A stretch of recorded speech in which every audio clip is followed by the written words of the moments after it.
സംസ്ഥാനത്തെ തദ്ദേശ സ്വയംഭരണ സ്ഥാപനങ്ങളെ ശാക്തീകരിക്കുകയാണ് സർക്കാർ ലക്ഷ്യമെന്ന് മന്ത്രി സജി ചെറിയാൻ മരക്കുളം വടക്ക് പഞ്ചായത്ത് ഓഡിറ്റോറിയവും നവീകരിച്ച ഓഫീസ് കെട്ടിടവും ഉദ്ഘാടനം ചെയ്ത് സംസാരിക്കുകയായിരുന്നു മന്ത്രി. ഈ കേരളത്തിന്റെ നവകേരള സൃഷ്ടി ലക്ഷ്യം വെച്ചുകൊണ്ടുള്ള പുതിയ ഒരു വികസനം പന്താവിലേക്ക് അതിനാവശ്യമായ പണം കണ്ടെത്തി കിഫ്ബി വഴിയും അല്ലാതെ ഒക്കെ പ്ലാറ്റ്ഫോം നോക്കി ഉപയോഗിച്ച് കേരളത്തിൽ വമ്പിച്ച വികസനം മുന്നേറുന്നതാണ്. നമ്മൾ ഈ നാഷണൽ ഹൈവേയിൽ എടുത്ത് പരിശോധിച്ചാൽ 27 വർഷം മുമ്പ് ചെയ്യേണ്ട പ്രവൃത്തിയാണ് ഇപ്പോൾ നമ്മൾ ചെയ്യുന്നത്. അതിന് കാരണമായി വന്നത് ഭൂമി ഏറ്റെടുക്കാനുള്ള പണം കൊടുക്കാത്തതുകൊണ്ടാണ്. നമ്മൾ 6000 കോടി രൂപ സംസ്ഥാനം കൊടുത്തപ്പോൾ ഭൂമി ഏറ്റെടുത്ത് നാഷണൽ ഹൈവേ അതോറിറ്റി കൊടുത്തപ്പോൾ നിർമ്മാണം ആരംഭിച്ചു. 6 വരി നാഷണൽ ഹൈവേ പൂർത്തീകരിക്കുമ്പോൾ, കടലോര മേഖലയിലേക്കുള്ള ഹൈവേ പൂർത്തീകരിക്കുമ്പോൾ, തീരദേശ ഹൈവേ ഇപ്പോൾ നിർമ്മിച്ചുകൊണ്ടിരിക്കുന്നത് പൂർത്തീകരിക്കുമ്പോൾ, ദേശീയ ജലപാത പൂർത്തീകരിക്കുമ്പോൾ കേരളത്തിന്റെ അടിസ്ഥാന വികസന മേഖലകളുടെ അഭൂതമായ മാറ്റം. ഈ മാറ്റം അടുത്ത 25 വർഷത്തെ ലക്ഷ്യം വെക്കുന്ന രീതിയിലാണ്. സംരംഭങ്ങൾ ആയിരക്കണക്കിന് നാടകമാണ് പുതിയ വ്യവസായങ്ങൾ, തീരദേശ മേഖലയുടെ വികസനം, പട്ടികജാതി പട്ടികവർഗ മേഖലയുടെ വികസനം, ഗ്രാമപഞ്ചായത്തുകളെ ശാക്തീകരിക്കാൻ കുടുംബശ്രീ വഴി ഇന്നലെയും കുടുംബശ്രീക്ക് പ്രത്യേക പ്രോത്സാഹനം കൊടുത്തിരിക്കുന്നു, പ്രത്യേക പണം കൊടുത്തിരിക്കുകയാണ്. ഇന്നലെ 65 ലക്ഷത്തോളം വരുന്ന സ്ത്രീ സഹോദരിമാർ പ്രവർത്തിക്കുന്ന ലോകത്തിലെ ഏറ്റവും വലിയ പ്രസ്ഥാനമായി നമ്മുടെ കുടുംബശ്രീമാണ്. ഇത് കേരളത്തിന്റെ നേട്ടങ്ങളാണ്. ഈ നേട്ടങ്ങളൊന്നും ഇന്ത്യയിലും ഇല്ല. ഈ വികസനമൊന്നും ഇന്ത്യ പലർത്തുമില്ല. അതോടൊപ്പം ഗ്രാമീണ മേഖലകളിൽ വികസനം കൊണ്ടുവരാനുള്ള ഒട്ടേറെ പ്രവർത്തനങ്ങൾ സംസ്ഥാനത്ത് നടക്കുന്നുണ്ട്. ഇതിന്റെ ഭാഗമായി നിരവധി ഗ്രാമീണ റോഡുകൾ അന്താരാഷ്ട്ര നിലവാരത്തിലേക്ക് മാറി. ഗ്രാമങ്ങളും നഗരങ്ങളും തമ്മിൽ തിരിച്ചറിയാനാത്ത വികസനമാണ് ഉണ്ടായിട്ടുള്ളതെന്നും മന്ത്രി പറഞ്ഞു.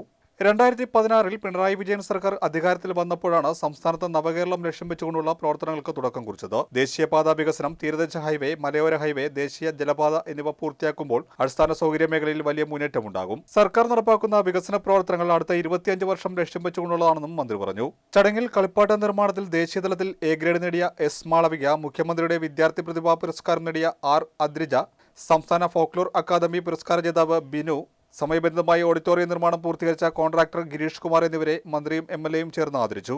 സമ്മേളനത്തിൽ PP ചിത്തരഞ്ജൻ MLA അധ്യക്ഷനായി. ജില്ലാ panchayat president KG Rajeshwari, Kanjikuzhi block panchayat president VG Mohanan എന്നിവർ മുഖ്യാതിഥികളായി. ഗ്രാമപഞ്ചായത്ത് president K Sudarsanabhai, Kanjikuzhi block panchayat ക്ഷേമകാര്യ standing committee chairperson Anitha Thilakan, Marakkulam വടക്ക് panchayat vice president CC Shibu, standing committee അധ്യക്ഷരായ N Preetha, TS Sugalal, P Rathnamma, panchayat അംഗങ്ങളായ N Shailaja, Alappanthara Ravi, TP Vinod, Minimol, Sooryath, Seema Dileep, Omanakuttiyamma, Maloor Sreedharan, Jessy Josy, Saju Vachakkan, KB Sheeba, Janattunni, PA Alex, panchayat secretary S Biji, panchayat മുൻ president Prabha Madhu, assistant engineer Ajju George, S Radhakrishnan, Thomas D'Cruz, panchayat അംഗങ്ങൾ, മറ്റു ജനപ്രതിനിധികൾ, വിവിധ രാഷ്ട്രീയ പാർട്ടി പ്രതിനിധികൾ, ഉദ്യോഗസ്ഥർ തുടങ്ങിയവർ പങ്കെടുത്തു. പഞ്ചായത്ത് ഓഫീസിനോട് അടുത്തായി 1.16 കോടി രൂപ ചിലവഴിച്ച് 2 നിലകളിലായാണ് ഓഡിറ്റോറിയം നിർമ്മിച്ചിരിക്കുന്നത്. താഴത്തെ നിലയിൽ പഞ്ചായത്ത് അംഗങ്ങൾക്ക് ഇരിക്കുവാനുള്ള ഇടം, വിവിധ നിർവഹണ ഉദ്യോഗസ്ഥർക്കുള്ള റൂമുകൾ, ഹെൽപ്പ് ഡെസ്ക് എന്നിവയും മുകളിലത്തെ നിലയിൽ 400 പേർക്ക് ഇരിക്കാവുന്ന ഓഡിറ്റോറിയവുമാണ് സജ്ജീകരിച്ചിട്ടുള്ളത്. അർബൻ മിഷനിൽ ഉൾപ്പെടുത്തി 96 ലക്ഷം രൂപയും പഞ്ചായത്ത് ഫണ്ടിൽ 20 ലക്ഷം രൂപയും ഉൾക്കൊള്ളിച്ചുകൊണ്ടാണ് നിർമ്മാണം. 5400 സ്ക്വയർ ഫീറ്റാണ് ആകെ വിസ്തീർണം. പഞ്ചായത്തിന്റെ പൊതുപരിപാടികൾ, സമ്മേളനങ്ങൾ തുടങ്ങിയവയ്ക്ക് ഓഡിറ്റോറിയം ഉപയോഗിക്കാനാവും. ഇപ്പോൾ നമ്മൾ മാലിന്യ നിർമ്മാർജ്ജന പ്രവർത്തനം അതിന് 2ാം ഘട്ടത്തിലേക്ക് നമ്മൾ കടക്കുന്നൊരു വേല കൂടിയാണ്. മലപ്പുറം വടക്ക് പഞ്ചായത്തിലെ എല്ലാ പഞ്ചായത്ത് അംഗങ്ങളും, അതോടൊപ്പം തന്നെ ഇവിടുത്തെ കുടുംബശ്രീയുടെ പ്രവർത്തനം, നമ്മുടെ ഹരിത പ്രവർത്തനങ്ങളുടെ പ്രവർത്തനം, അവരെല്ലാം കൂടെ നടത്തിയ പ്രവർത്തനത്തിന്റെ ഫലമായി ഈ കഴിഞ്ഞ നമ്മൾ 1ാം ഘട്ടത്തിൽ ആദ്യം തന്നെ നമ്മുടെ മണ്ഡലം അതിന് മുന്നിലെത്തുമ്പോൾ അതിൽ ഏറ്റവും വലിയ പങ്കുവഹിച്ച ഒരു പഞ്ചായത്താണ് മാലാപുരം വടക്ക് പഞ്ചായത്ത് എന്നുള്ളത് വളരെ സന്തോഷത്തോടെ അറിയിക്കാൻ വേണ്ടി ഞാൻ ഈ അവസരം